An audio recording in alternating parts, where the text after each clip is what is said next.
Hello students, तो हम first unit का नेक्स्ट चैप्टर स्टार्ट करने जा रहे हैं और अपना नेक्स्ट चैप्टर क्या रहेगा? कैपेसिटेंस।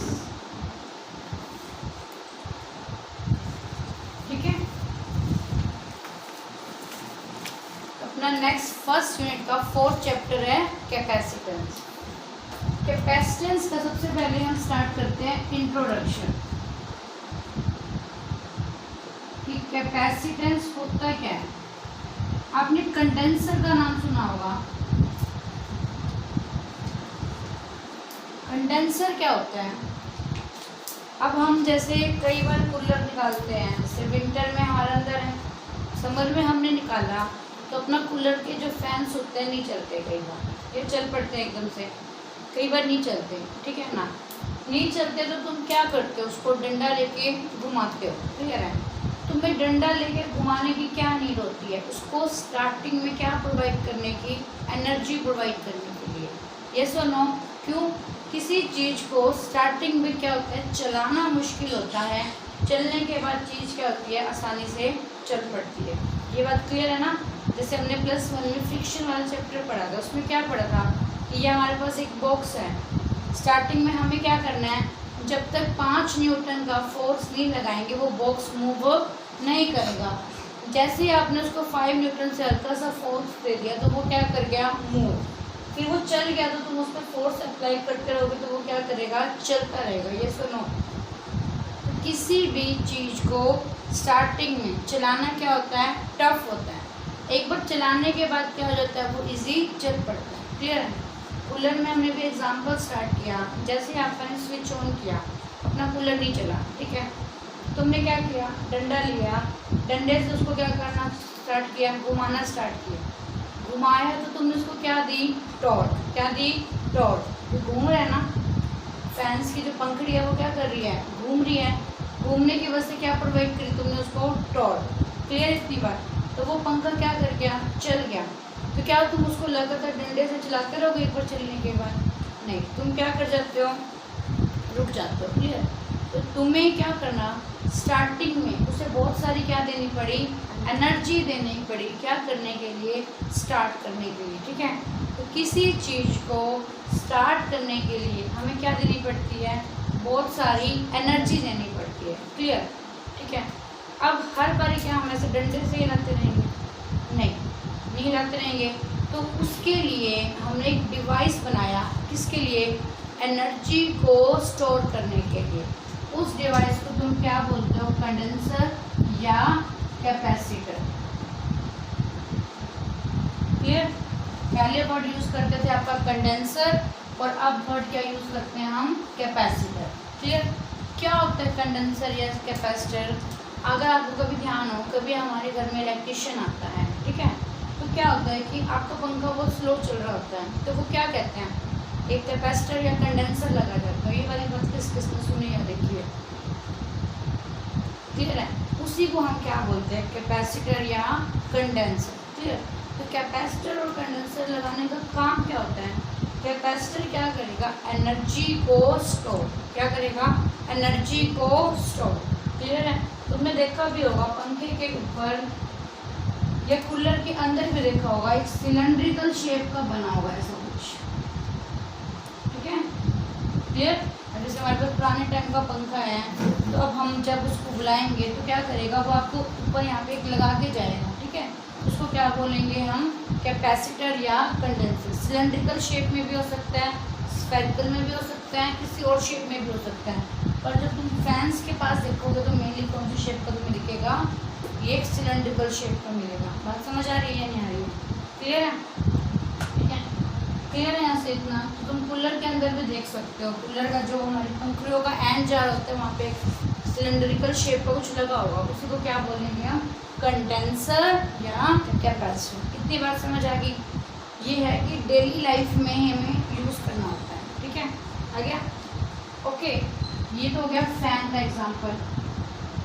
अब देखो, ये बात तो तुम्हें समझ आ गई कि फैन वगैरह में, मोटर वगैरह में क्या लगे होते हैं, कंडेंसर लगे होते हैं। क्या लगे होते हैं, कंडेंसर। अब ये क्वेश्चन अराइज होता है, हमें कंडेंसर को लगाने की नीड क्यों पड़ती है? ठीक है, अब हमारे घरों में क्या आ रहा है, करंट आ रहा है। आ रहा नहीं आ रहा?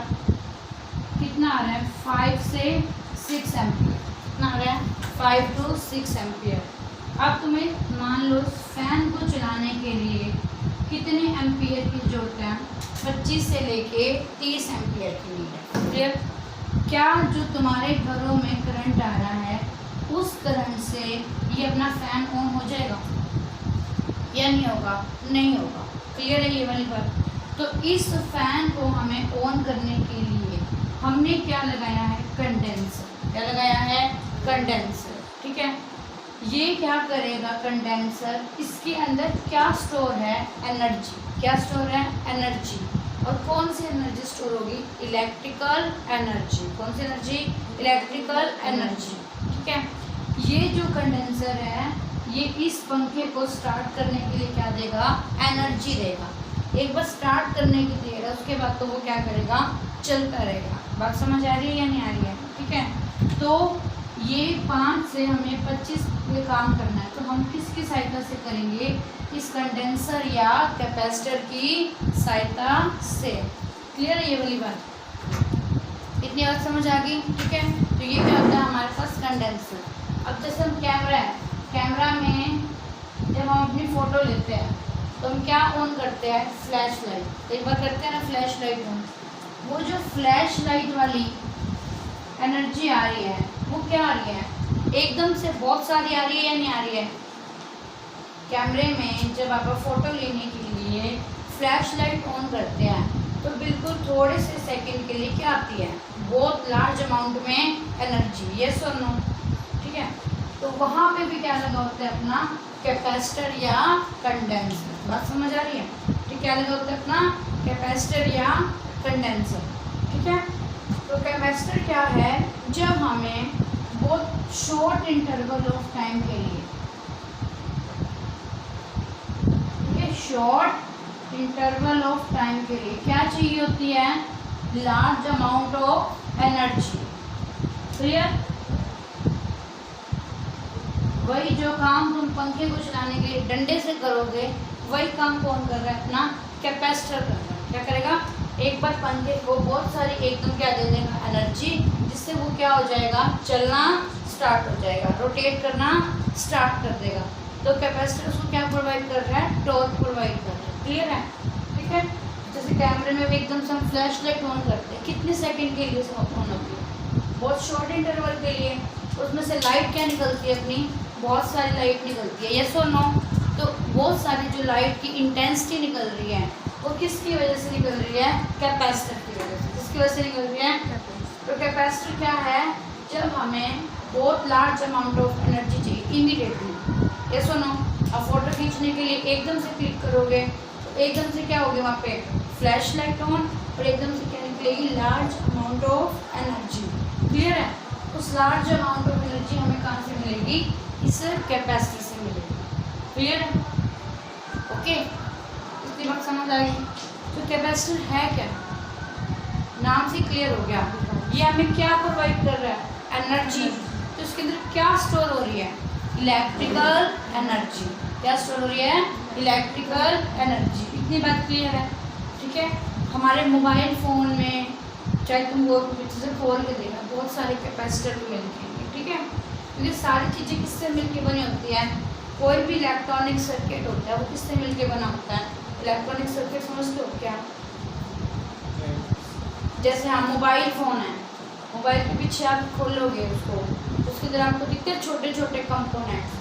वो जो कंपोनेंट्स है उनसे मिलके क्या बना हमारे पास? Electronic circuit. क्लियर है? उसमें क्या लगा होता है? रजिस्टर, डायोड, डायोड अभी तुमने सुन लोगे, कैपेसिटर, कैपेसिटर जो हम पढ़ रहे हैं। क्लियर? और इंडक्टर होते हैं। इन सब से मिलके हमारे क्या बने होते हैं? सर्किट बने होते हैं। कुछ भी नहीं होता। ये बहुत सस्ते होते हैं पर वही है बनाने में और आगे पूरी हमारे सामान आने में उसमें पैसे लग जाते हैं, इसलिए चीज़ क्या हो जाती है? महंगी हो जाती है। क्लियर? इतना क्लियर इंट्रोडक्शन। तो कैपेसिटर समझ आ गया क्या है? कि हमें लार्ज अमाउंट ऑफ एनर्जी चाहिए, तो उसके लिए हमने क्या किया?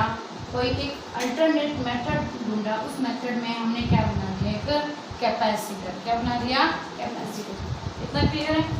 ठीक है। मोटर है, मोटर को स्टार्ट करने के लिए हम क्या यूज़ कर लेंगे, कैपेसिटर। क्यों? क्योंकि मोटर को स्टार्ट करने के लिए हमें क्या चाहिए, लार्ज अमाउंट ऑफ करंट। वो करंट किसकी सहायता से ले लेंगे हम, कंडेंसर या कैपेसिटर। तुम्हें घर पे जरूर पक्का पंखे के, पुराना पंखा है तो लगा हुआ जरूर मिल जाएगा, कूलर के अंदर नहीं दिख जाएगा तुम्हें लगा हुआ, ठीक है। उसे क्या बोलते हैं हम, कैपेसिटर या कंडेंसर। आगे बात समझ। अब देखो इतनी क्लियर है, तब इसको बेसिक पढ़ना स्टार्ट करते हैं। अब पहला वर्ड हम पढ़ते हैं कैपेसिटेंस। देखो कैपेसिटेंस क्या होती है, और एक वर्ड हम यूज करते हैं कैपेसिटर क्या होता है, ठीक है। पर डेफिनेशन लिख के फिर ज़्यादा क्लियर हो जाएगा, ठीक है। तो कैपेसिटेंस क्या होती है, the measure of ability of conductor to store charge या एनर्जी। ये कंपटीशन एग्जाम के पॉइंट ऑफ व्यू से बहुत इंपॉर्टेंट टॉपिक है, इसमें से पक्का क्वेश्चन आता है कंपटीशन एग्जाम में से, ठीक है। देखो क्या लिखा मैंने, मान लो जैसे ये हमारे पास कोई कंडक्टर है, ठीक है, कोई क्लियर, ओके। इसके ऊपर कितना चार्ज है, मान लो पॉजिटिव चार्ज है। कितना चार्ज है इस पे, पॉजिटिव, क्लियर। इस कंडक्टर पे आप और क्या देना चाहते हैं, पॉजिटिव चार्ज। ध्यान से समझना, बस यहाँ पे बेसिक है समझने वाला, उसके बाद तो सारी फिर कैलकुलेशन चलेगी, ठीक है। ये हमारे पास इस पे प्लस चार्ज था, इस पे हम और क्या देना चाहते हैं, प्लस चार्ज। क्या इस पे प्लस चार्ज देना आसान है, नहीं। क्यों? क्योंकि यहाँ ऑलरेडी प्लस है और हम इस पे क्या दे रहे हैं, प्लस। तो प्लस प्लस को क्या करेगा, रिपेल, क्या करेगा। तो ये इतना इजी नहीं है, इसको हमने क्या देना, चार्ज। तो हमें इस पे क्या करना पड़ेगा, वर्क डन। यस और नो, क्या करना पड़ेगा, वर्क डन। वो बैटरी से करेंगे, कैसे करेंगे, वो कोई भी एक्सटर्नल एजेंसी हो सकती है, बात समझ आ गई। तो हमने इस पर एक्सटर्नल वर्क डन हो गया, इस पर क्या आ गया, चार्ज आ गया। क्या आ गया, चार्ज।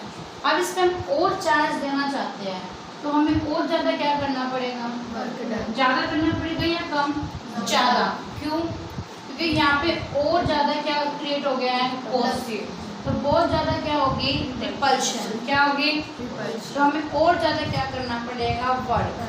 जब तुम यहाँ पे वर्क कर रहे हो, यही वर्क किस फॉर्म में स्टोर होगा, एनर्जी के फॉर्म में। किस फॉर्म में स्टोर होगा, बात समझ आ गया, ठीक है। इतनी बात क्लियर है। अब देखो तुमने पढ़ा पोटेंशियल का फॉर्मूला क्या होता है, V is equal to Q by 4πε0 R। ये सुनो, ठीक है। अब यहाँ पे तुम इसका क्या इंक्रीज कर रहे हो, पोटेंशियल। क्या इंक्रीज कर रहे हो, क्यों? क्योंकि पोटेंशियल किसके डायरेक्टली प्रोपोर्शनल है, चार्ज के। इसके प्रोपोर्शनल है चार्ज। जितना ज़्यादा चार्ज होगा उतना ज़्यादा यहाँ पे क्या होगा, पोटेंशियल। उतना ज़्यादा क्या होगा, पोटेंशियल। ये बात समझ आ गई। यही तो काम कर रहे हैं। मान लो यहाँ पे इन्फिनिटी पे क्या पड़ा है, ये चार्ज। पोटेंशियल की डेफिनेशन क्या होती है, इन्फिनिटी से किसी चार्ज को उठा के किसी पॉइंट पे लाना, क्या कहलाता है हमारे पास, पोटेंशियल। क्या कहलाता है, पोटेंशियल। तो यही तो काम किया तुमने, यहाँ से उठा के यहाँ पे क्या ले आए, चार्ज ले आए। तो ये क्या हो गया, वर्क डन। यही वर्क डन किस फॉर्म में स्टोर होगा, एनर्जी के फॉर्म में। किस फॉर्म में स्टोर होगा, तो कैपेसिटर यही तो है जो क्या करता है, चार्ज को या एनर्जी को स्टोर। इतनी बात समझ आ गई। बताओ, देखो यहाँ पे पोटेंशियल डिफरेंस, यहाँ पे पोटेंशियल कितना होता है, इन्फिनिटी पे 0। मान लो ये A है, तो यहाँ पे पोटेंशियल कितना हो जाएगा, VA। क्या हो जाएगा, V। तो वही तो काम हो गया, क्या, VA minus V infinity. Work done कहाँ किया, इन्फिनिटी से A। किसको लेके आए हैं, चार्ज को लेके आए। विदाउट आगे वही बात, यहाँ तक विदाउट है। तो यहाँ से क्या क्लियर हो गया कि कि जितना ज़्यादा चार्ज होगा उतना ज़्यादा क्या होगा, पोटेंशियल। क्या होगा, उतना ज़्यादा। क्लियर है यहाँ से बात, ठीक है। यही इसका बेसिक है, यहाँ से यही से इसकी स्टेटमेंट, यही से इसकी डेफिनेशन बनी है।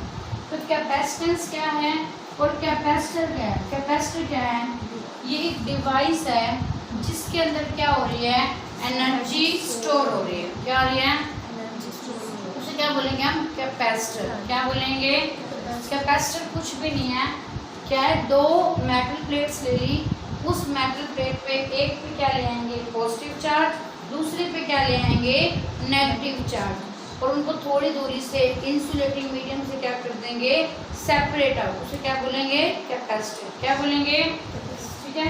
जो चार्ज को स्टोर करेगा मेटल प्लेट, उसे क्या बोलेंगे, कैपेसिटर। उसके अंदर कितनी एबिलिटी है चार्ज को स्टोर करने की, उसे क्या बोलेंगे हम, उसकी कैपेसिटेंस। यूँ भी कह सकते हैं, जैसे आप वर्ड पढ़ते हो ना, रजिस्टर और रेजिस्टेंस। रजिस्टर क्या हो गया, जो कंपोनेंट हो गया, रेजिस्टेंस क्या होगी, उसकी प्रॉपर्टी होगी। उससे कैपेसिटर कंपोनेंट हो गया जिसके अंदर चार्ज क्या है, स्टोर। कैपेसिटेंस क्या होगी, उसकी प्रॉपर्टी होगी कि वो कितना चार्ज स्टोर करेगा। बात समझ आ गया, कोई डाउट है इसमें, ये बेसिक बातें थी, ठीक है। तो कैपेसिटेंस क्लियर हो गया, क्या है, ability of a conductor to store charge या एनर्जी, उसे क्या बोलेंगे हम, कैपेसिटेंस, ठीक है। अब कैपेसिटेंस को किससे डिनोट करते हैं हम, सी से। डिनोट करते हैं सी से।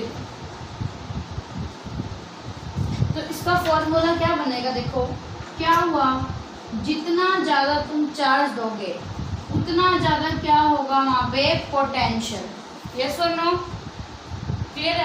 अभी जितना ज़्यादा चार्ज होगा उतना ज़्यादा क्या होगा, क्योंकि वी क्या होता है, क्यू के डायरेक्टली प्रोपोर्शनल, ठीक है। ये मतलब क्या है, लिख सकते हैं, हमने क्या दिया, Q charge given to conductor. Conductor को आपने कितना चार्ज दे दिया, क्यू, तो क्या रेस कर गया उसका, पोटेंशियल। क्या रेस कर दिया, तो क्यू किसके डायरेक्टली प्रोपोर्शनल होगा, वी के। किसके डायरेक्टली प्रोपोर्शनल होगा, when Q charge given to the potential it's raises potential. तो क्या हम लिख सकते हैं, mathematical Q is directly proportional to V. बात समझ आ भी गई होगी, बेसिक से भी समझ आ गया, से भी आ गया, आगे आपको डाउट तो नहीं है। जब हम क्या हटाएंगे, प्रोपोर्शनल, तो क्या आएगा, एक कांस्टेंट। उस कांस्टेंट को आपने क्या बोल दिया, सी। क्या बोल दिया, सी। इसी सी को हम क्या बोल देंगे, कैपेसिटेंस। क्या बोल दोगे, कैपेसिटेंस। क्लियर, ठीक है, आगे बस समझ। तो यहाँ से क्या हो गया, सी को अगर हम निकाले, सी को डिफाइन करना चाहिए, एक तो डिफाइन हमने यहाँ से कर दिया क्या, कि the measure of ability of a conductor to store charge या एनर्जी। फिर तो यहाँ से सी क्या आएगा, बोलो, क्यू बाय में वी, ठीक है, क्यू बाय में वी, ठीक है। अब देखो, अब इस सी को डिफाइन करना है, तो मैं आगे किस टर्म में, क्यू और वी की टर्म में। किस में, क्यू और वी। किसी चीज को डिफाइन करना हो नए तरीके से, तो सबसे बेस्ट वे क्या होता है, वैल्यू को क्या मान लो, 1। क्या मान लो, तो अगर हम v को क्या मान ले, 1 यूनिट, तो c किसके इक्वल आएगा, क्यू के। क्लियर है ना।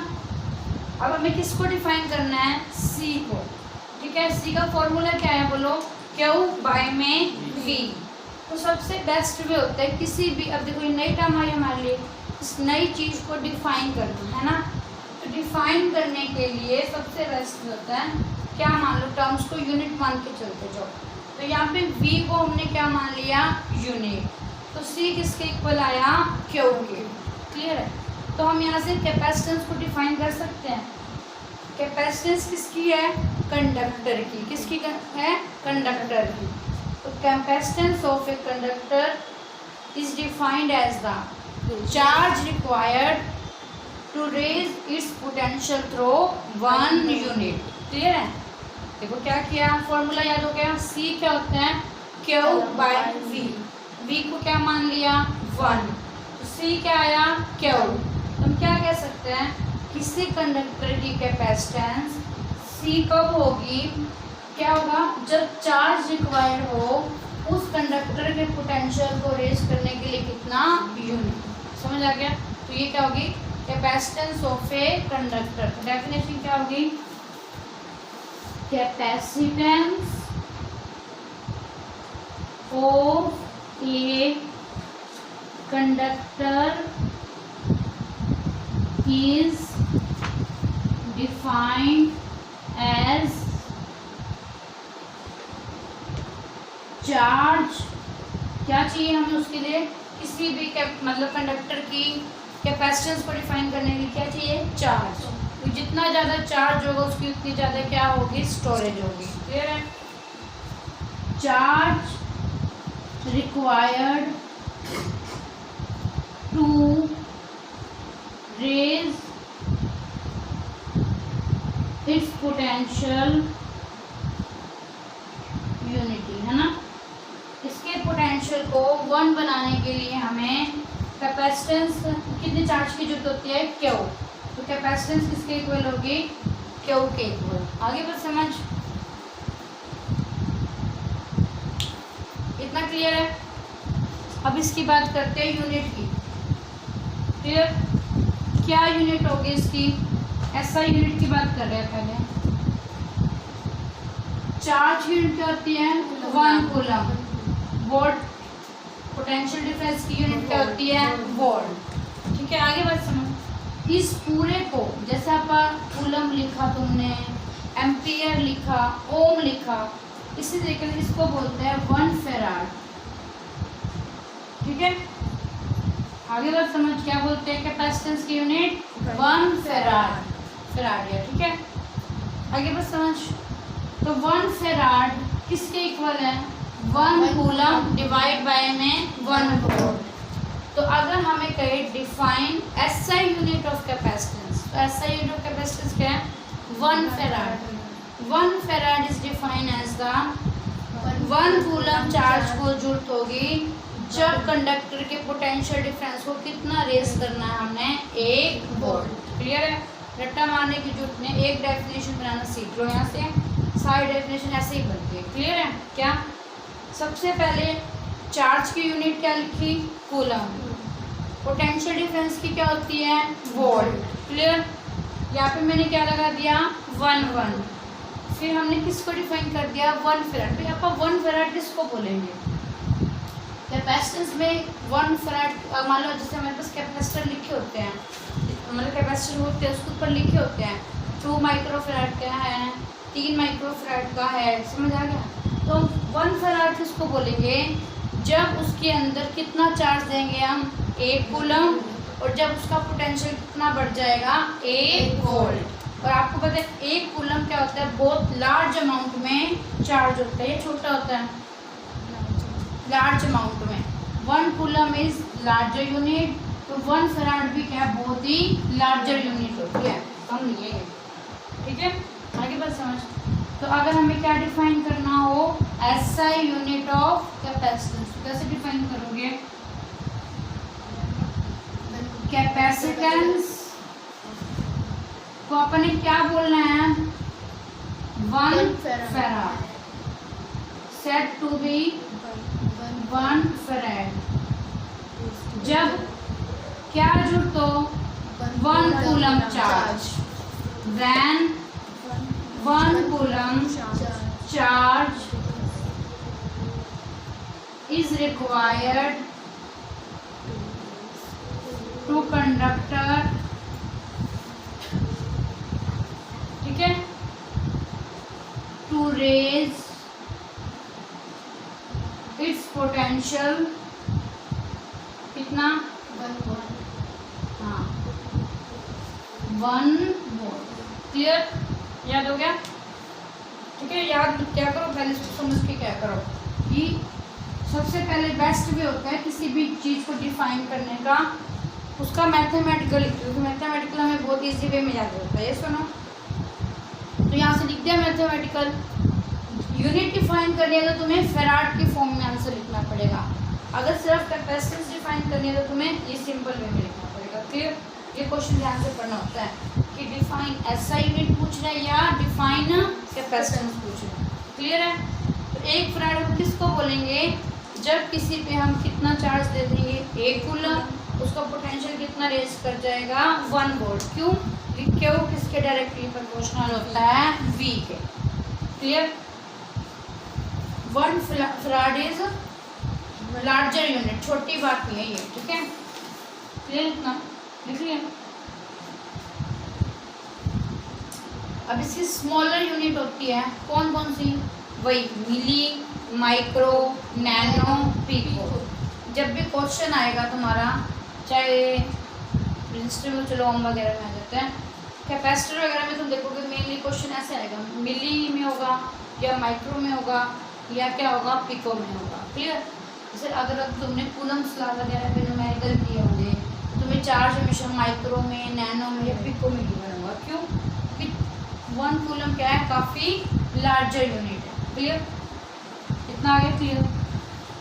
उसके बाद हम क्या डिफाइन करेंगे? Smaller unit of capacitance. क्या क्या हो सकती है स्मॉलर यूनिट, बताओ?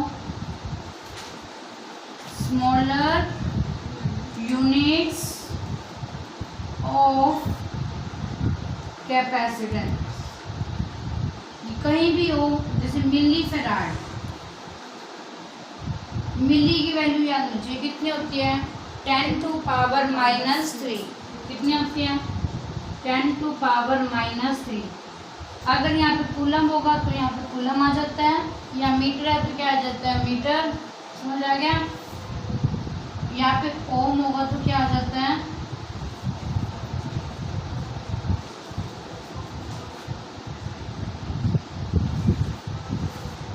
यहाँ पे क्या आएगा? अगर ओम होगा तो क्या आ जाएगा? ओम आ जाएगा। आगे बात समझ। उसके बाद होता है नैनो फैराड, पिको फैराड कर लो, वो कर लो, माइक्रो भी कर लो। चलो, ये जो म्यू होता है ये क्या होता है? माइक्रो। क्या होता है? माइक्रो। ये होता है मिली, ये क्या होता है? माइक्रो। माइक्रो की वैल्यू होती है 10 टू पावर -6। क्या होती है? 6। उसके बाद 1 नैनो फैराड की वैल्यू होती है, नैनो की होती है, ये +1 में आया था, टेबल बनी होती है फर्स्ट यूनिट में। नैनो फैराड की होती है 10 to power -9 farad. 1 pico farad 10 to -12 या 12 फैराड। ये वैल्यूज तुम्हें याद होनी चाहिए। जब भी तुम्हें कोई क्वेश्चन मिलेगा, न्यूमेरिकल मिलेगा, वो तुम्हें मिली, माइक्रो, नैनो, पिको वगैरह में मिलेगा। अगर पिको ठीक है, ये आगे समझ। स्मॉलर यूनिट मिली, और यहाँ पे कुछ भी हो सकता है। कूलम की फॉर्म में तो यहाँ कूलम लगा दोगे, मीटर है तो यहाँ क्या लगा दोगे? मीटर। मिली 10 की -3, micro 10 to power -6, nano 10 to power -9, pico 10 to power -12। समझ आ गया इतना? कोई डाउट? ऐसा यूनिट क्या है? फैराड है ना? सीजीएस क्या होगी? हाँ, वेरी गुड, स्टैट फैराड। क्या होगी? CGS, stat. क्लियर?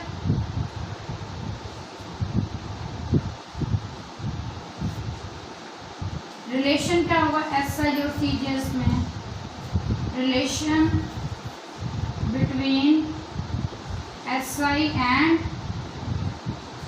हमने निकाला था ना 1 कूलम का ESU के साथ रिलेशन, वोल्ट का भी बताया था।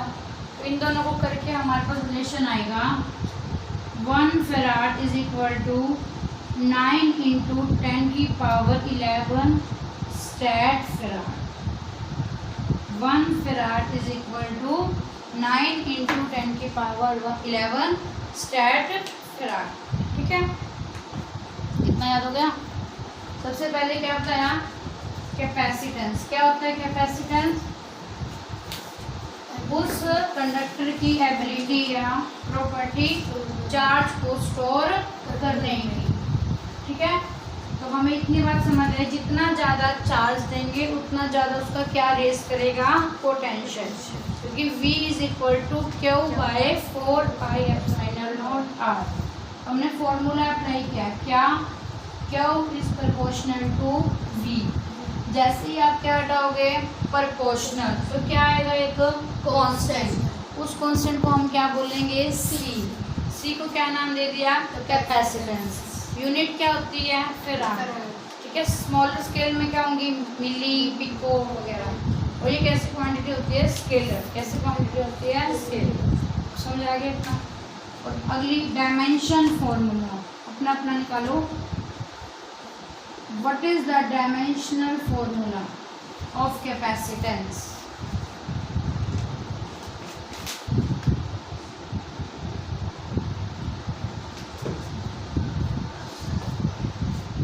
चार्ज का क्या होता है? 8T। V को क्या लिख सकते हैं? W बाय Q, है ना? Electric potential W by Q। ये क्या ऊपर जाएगा तो क्या बनेगा? A स्क्वायर T स्क्वायर हो जाएगा, हाँ या ना? क्योंकि एक 80 और आएगा ना, एक 80 ऑलरेडी है, एक 80 और आ गया तो क्या बन गया? A स्क्वायर T का स्क्वायर। वर्क का क्या होता है? Force into distance. फोर्स क्या होता है? mLT minus 2। डिस्टेंस L हो जाएगा तो यहाँ क्या बन जाएगा? mL square. तो क्या बना डायमेंशन फॉर्मूला? m ऊपर जाएगा -1, L की -2, T की +4 नहीं आएगा, और A की 2। तुम्हारा भी यही आना चाहिए।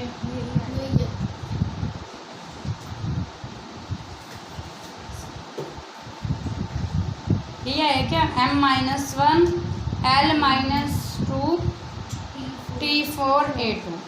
आ गया समझ? अब इसका सिंबल बना लेते हैं। सिंबल समझते हो ना? जैसे रजिस्टर का सिंबल बनाते हो ना, ऐसे ऐसे करके। कितने से इसका क्या बनाते हैं? सिंबल। क्या बनेगा बताओ? नहीं पता होगा वैसे तुम्हें। देखो, जो कैपेसिटर होते हैं वो किसी भी शेप के हो सकते हैं, स्फेरिकल, सिलेंड्रिकल। तुम पंखे के ऊपर देखोगे तो तुम्हें दिखेगा मोस्टली सिलेंड्रिकल। ठीक है, आगे बढ़ समझ। तो हमारे पास सिंबल अलग अलग शेप के हो सकते हैं, पर हमारे सिलेबस में मोस्टली कौन सा डिस्कस है? पैरेलल। स्फेरिकल भी हो सकते हैं, सिलेंड्रिकल भी हो सकते हैं, और पैरेलल भी हो सकते हैं, कोई और शेप भी हो सकती है। पर हमारे सिलेबस में मोस्टली +2 में कौन सा चलेगा? Parallel plate capacitor. तो मेन फंडा हमारा वही रहेगा, पैरेलल प्लेट कैपेसिटर का। तो सिंबल देखो क्या होगा इसका? ये दो ऐसे लाइनें बना दो पैरेलल से, इसे क्या बोलेंगे? इसका सिंबल। इसको बोलते हैं फिक्स्ड कैपेसिटर। क्या बोलते हैं इसे? Fixed capacitor. एक होता है वेरिएबल। फिक्स और वेरिएबल में क्या डिफरेंस होता है? वेरिएबल का मीनिंग क्या होता है? जिसकी वैल्यू हम क्या कर सकते हैं? चेंज। तुमने रियोस्टेट देखा है 10 तक? रियोस्टेट देखा है? रेजिस्टेंस देखी है? ऐसे छोटी सी इतनी सी होती है, उसमें कलर्स बने होते हैं। रियोस्टेट नहीं देखा? ऐसे एक को बनाते, उसके ऊपर एक वो बनाते, स्विच का, उसको हिलाते हैं। ये तुमने ऐसे किट से देखी हो, अलग अलग उसमें वो बनी होती है, की को निकालते जाते, देखा है उसको? ठीक है, अब देखो उस जैसे वहाँ पे फिक्स और वेरिएबल था ना रेजिस्टेंस, उस तरीके से ये सिंबल किसका है? फिक्स का। ये सिंबल किसका है? आगे समझ में? क्लियर?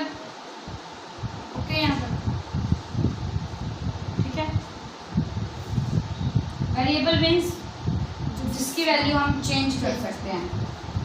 ठीक है, फिक्स मीन्स जो उस पर लिखा है उसकी वही वैल्यू, उसको चेंज चेंज अपन नहीं कर सकते। क्लियर? ये हो गया इसके सिंबल। चलो आगे देखो एक टॉपिक ये वाला। ये वैसे देखो डायरेक्ट सिलेबस में नहीं है, फिर भी करना तो पड़ेगा एक लाइन। कैपेसिटेंस ऑफ, हमें क्या निकालनी है? कैपेसिटेंस किसकी? स्फेरिकल कंडक्टर की।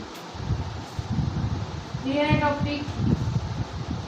Calculate the capacitance of spherical conductor. सबसे पहले तो हमें क्या लेना है?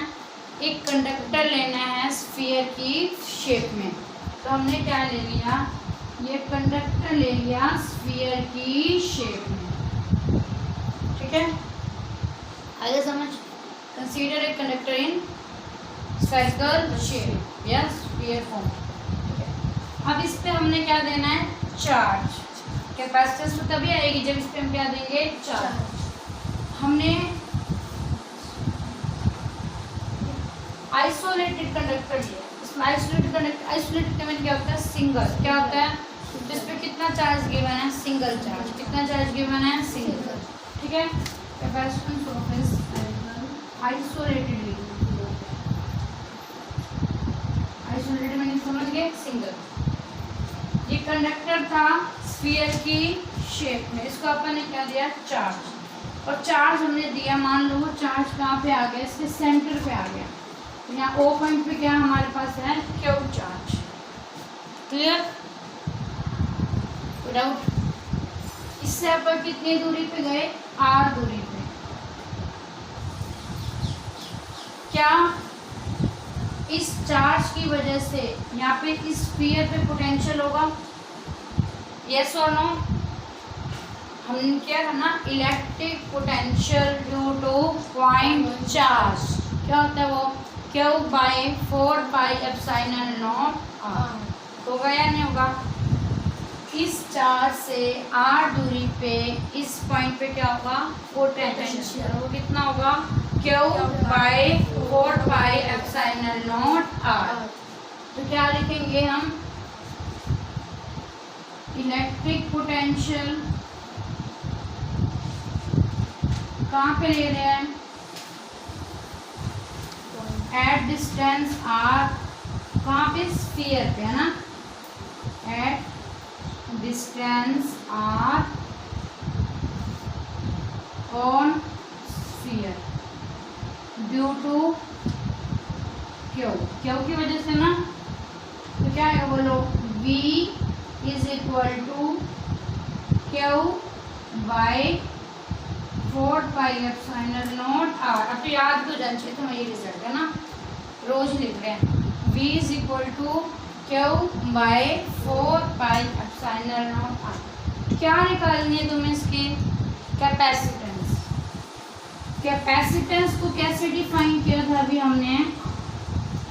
तो क्या लिख देंगे? बोलो कैपेसिटेंस ऑफ कंडक्टर। क्या फॉर्मूला होगा? C is equal to Q by में V। अभी पढ़ा था ना? C is equal to Q by V। Q V को तुम क्या लिख सकते हो? Q 4 pi epsilon naught r कहाँ चला जाएगा? ऊपर। C से क्यू से क्यू क्या हो जाएगा? Cancel out. C क्या बचेगा? 4 पाई एप्सिलॉन नॉट आर। ये आएगा ना? ये सुनो, तो ये क्या निकली? स्फेरिकल कंडक्टर की कैपेसिटेंस क्या है? 4 pi epsilon naught are.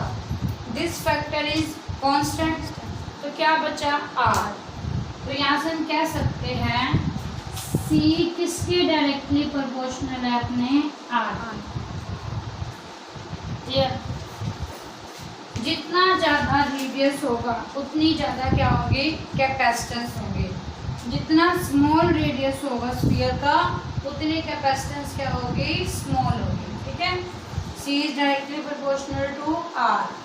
Larger the radius of the sphere, larger will be the capacitance.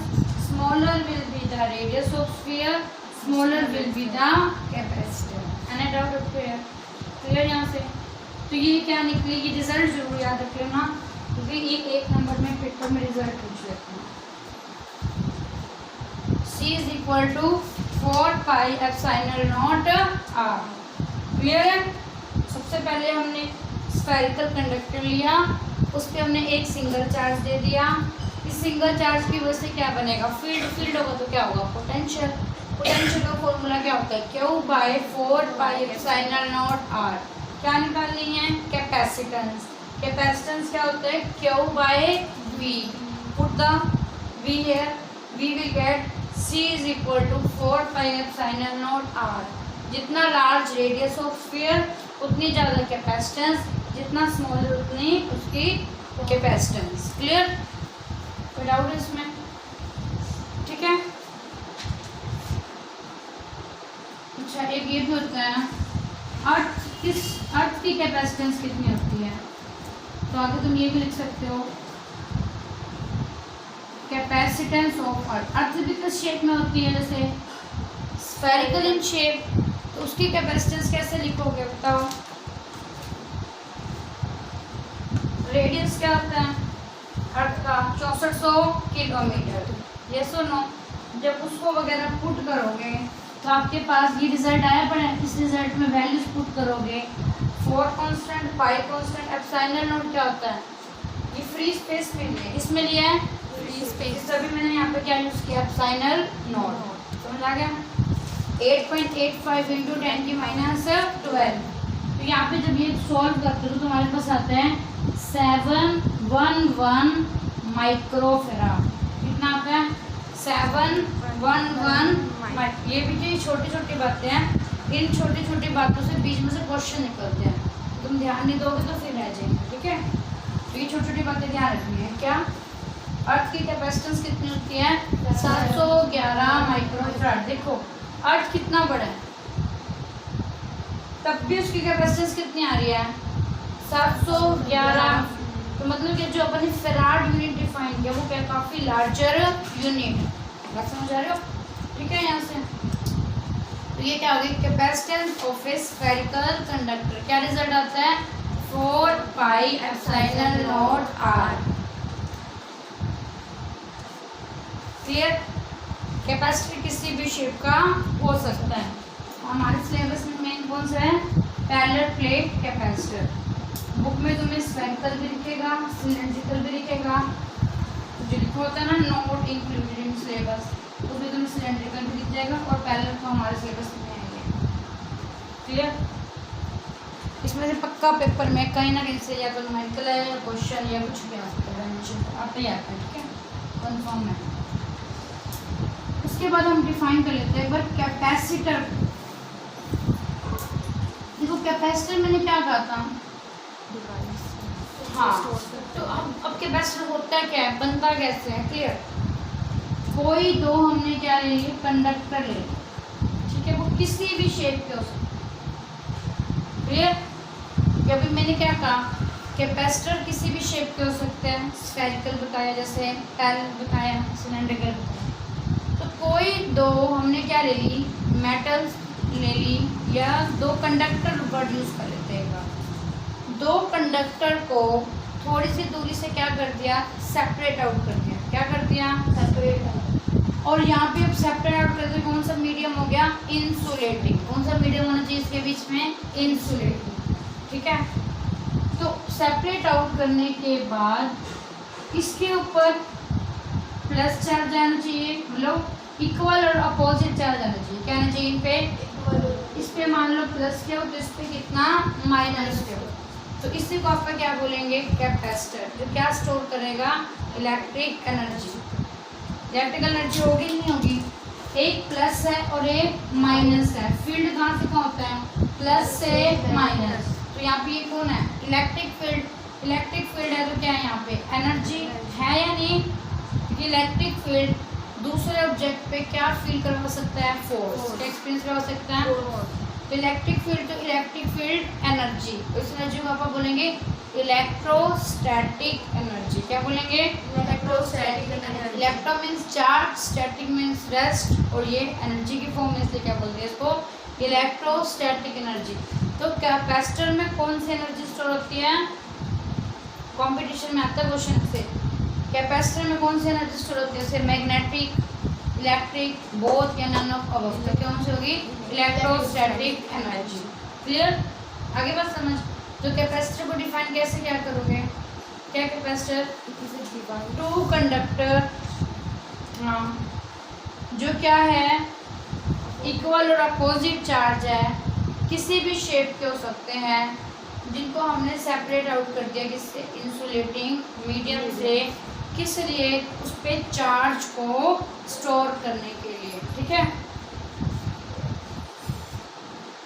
तो क्या लिख सकते हैं? टू कंडक्टर, वो भी कह सकते हो जो device which store electrical charge या electrical energy. Two conductor contain equal and opposite charge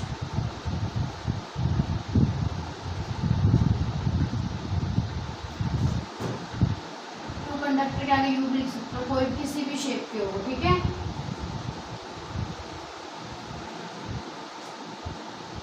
separated by small insulating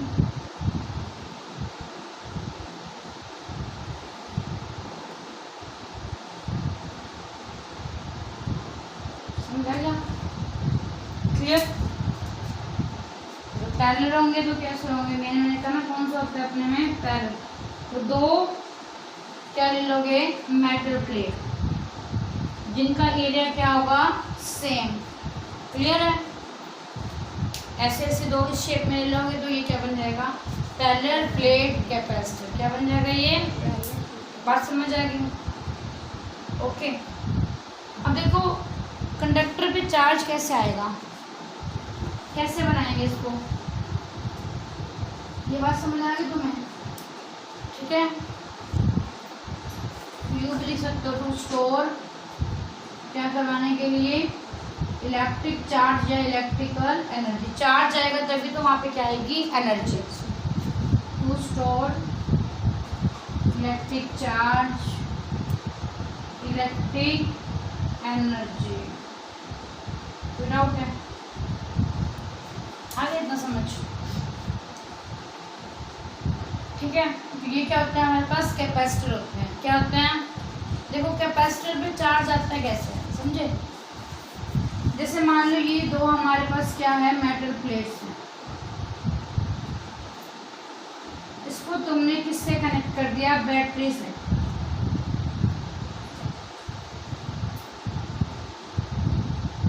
ठीक है, ये क्या होगी हमारे पास? बैटरी। ये पता ना, ये पॉजिटिव होता है उसका बैटरी का, ये क्या होता है? बड़े वाले टर्मिनल सॉरी प्लस कहलाता है, छोटे वाले टर्मिनल क्या कहलाता है? माइनस। ठीक है, अब हमने क्या किया? मेटल क्या होती है? कंडक्टर भी बोल सकते हैं। इस पे क्या होता है? कंडक्टर में न्यूट्रल होते हैं। क्या होती है? पहले न्यूट्रल। न्यूट्रल का मीनिंग जितना प्लस होता है उतना ही क्या होता है? माइनस। सबको पता है। अब इसको तुमने किससे कनेक्ट किया है? पॉजिटिव टर्मिनल ऑफ बैटरी से। तो इस मेटल के अंदर फ्री इलेक्ट्रॉन तो है, यस और नो, पर इतने फ्री नहीं होते, वो अपने आप क्या हो जाए? अपने सरफेस को छोड़ के बाहर आ जाए। यस और नो? इतना आता होगा। फोटो इलेक्ट्रिक इफेक्ट केमिस्ट्री में पढ़ा हो कि मेटल होती है, मेटल के अंदर फ्री इलेक्ट्रॉन तो होते हैं, पर इतने फ्री भी नहीं होते कि वो अपने सरफेस को छोड़ के अपने आप बाहर आ जाए। क्यों नहीं आ सकते? क्योंकि इसके अंदर पॉजिटिव भी तो पड़ा है। ये जाने लगा तो पॉजिटिव इसको क्या करेगा? अपनी तरफ खींच लेगा। और न्यूक्लियस भी होता है, न्यूक्लियस भी इस पर कौन सा फोर्स लगाएगा? फिर इलेक्ट्रोस्टैटिक फोर्स लगाएगा, प्लस और माइनस में उसको अपनी तरफ क्या कर देगा? खींच लेगा। आगे बात समझ। तो इसके अंदर फ्री इलेक्ट्रॉन तो है, पर इतने फ्री नहीं है कि अपने सरफेस को छोड़ के क्या आ जाए? बाहर आ जाए।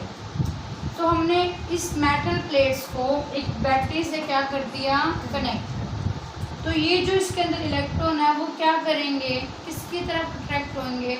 प्लस की तरफ। तो इलेक्ट्रॉन कहाँ आ जाएंगे, प्लस की तरफ। हाँ, ये सब बाहर से एनर्जी दे दी ना उसको, इलेक्ट्रॉन को क्या करने के लिए, खींचने के लिए, खींच लिया। जब यहाँ से इलेक्ट्रॉन निकल जाएंगे तो इस पे क्या आना स्टार्ट हो जाएगा, प्लस। क्या आना स्टार्ट हो जाएगा, और यहाँ पे ये किससे कनेक्ट है, नेगेटिव से, ये कनेक्ट किससे, तो ये यहाँ पे इससे यहाँ पे कहाँ जाएंगे, यहाँ से नेगेटिव, क्या जाएंगे यहाँ पे, समझ आ गया। इस तरीके से एक प्लेट पे क्या आना स्टार्ट हो जाता है, प्लस, और एक पे क्या आना स्टार्ट हो जाता है, माइनस। अगर बैटरी हटा भी दोगे तो अब इस प्लेट पे क्या आ जाएगा, प्लस, और इस पे क्या आ जाएगा, माइनस। इस तरीके से अब ये क्या बन गया, कैपेसिटर बन जाएगा। क्या बन जाएगा, कैपेसिटर। ठीक है, क्लियर। तो ये होता है कैपेसिटर। क्या, कैपेसिटर डिवाइस जो एनर्जी को स्टोर करे। कैपेसिटेंस उसकी प्रॉपर्टी, वो कितनी एनर्जी को स्टोर करे। जैसे रेजिस्टर और रेजिस्टेंस वर्ड होता है, वैसे क्या होता है, कैपेसिटर और कैपेसिटेंस। फर्स्ट टाइम सुना होगा वर्ड शायद, ये 10th में सुना होगा ना।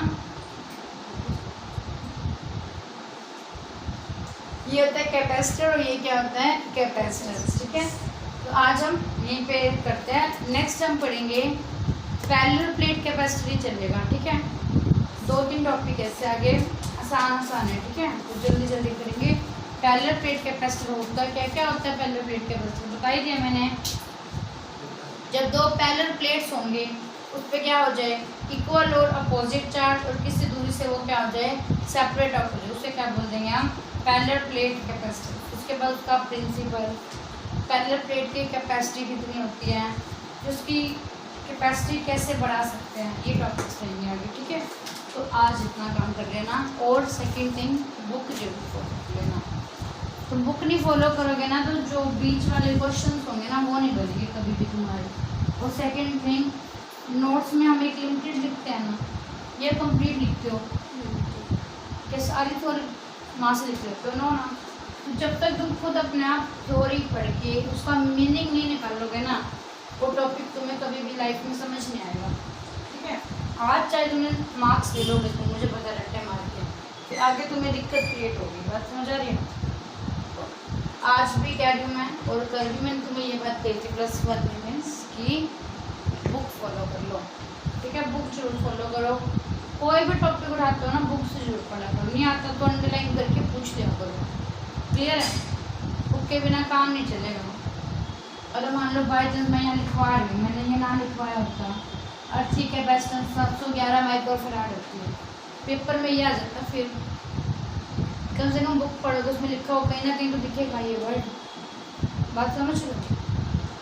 जैसे स्फेरिकल कैपेसिटर सिलेबस में डायरेक्ट नहीं लिखा हुआ, भाई पैरेलल प्लेट के बारे में पूछा हुआ। अगर हम ये ना करें, और मैं पेपर में कई बार पूछ भी लेता है, write down the expression for the capacitance of A spherical conductor, तो कैसे लिखोगे, बुक होगे तो कम से कम पढ़ कर लोगे, तो बुक जरूर पढ़ा। ठीक है, चलो फिर आज यहीं पे हम मिलते हैं। ठीक है।